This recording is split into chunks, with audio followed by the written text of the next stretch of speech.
கிருஷ்ணகிரி மாவட்டம் ஊத்தங்கரை அருகே ஏட்டிப்பட்டி கிராமத்தில் உள்ள கரடி கவுண்டனூர் அடுத்த திடீர்குப்பம் என்னும் பகுதியில் 30க்கும் மேற்பட்ட குடும்பத்தினர் வசித்து வருகின்றனர். இவர்கள் குடிநீர் தேவைக்காக அங்கு உள்ள சிறிய குடிநீர் நீர்த்தேக்க தொட்டியில் இருந்து குடிநீர் எடுத்து பயன்படுத்தி வந்தனர். இந்த நிலையில் நேற்று காலையில் ஏட்டிப்பட்டி முன்னாள் ஊராட்சி மன்ற தலைவர் கணவர் திமுகவை சேர்ந்த பெருமாள் என்பவர் தலைமையில் கரடி கவுண்டனூரை சேர்ந்த 50க்கும் மேற்பட்ட நபர்கள் திரண்டு வந்து, நான் தலைவராக நின்ற போது இங்கு இருந்தவர்கள் யாரும் ஓட்டு போடவில்லை, தற்போது நடந்த தேர்தலிலும் ஓட்டு போடவில்லை, அதனால் உங்களுக்கு தண்ணீர் இல்லை என கூறி பொதுமக்கள் பயன்படுத்திய குடிநீர் தொட்டியை அடித்து நொறுக்கி விட்டு சென்றுள்ளனர். இதனால் அந்த பகுதியில் குடிநீர் பற்றாக்குறை ஏற்பட்டுள்ளது.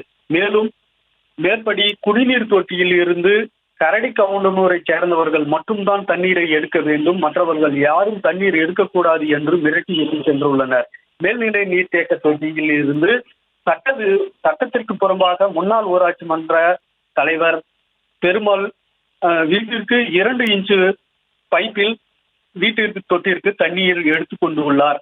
1000 லிட்டர் தண்ணீருக்கு தினந்தோறும் பயன்படுத்துகின்றார்.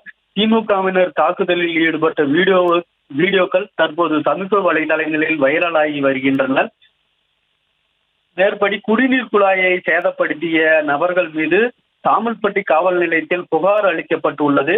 பொது சொத்தை சேதப்படுத்திய நபர்கள் மீது உரிய நடவடிக்கை எடுக்க வேண்டும் என்று அந்த பகுதி மக்கள் கோரிக்கை விடுத்துள்ளனர். திமுகவிற்கு ஓட்டு போடவில்லை என கூறி குடிநீர் தொட்டியை தற்போது சேதப்படுத்திய சம்பவம் இப்பகுதியில் பெரும் பரபரப்பை ஏற்படுத்தியுள்ளது.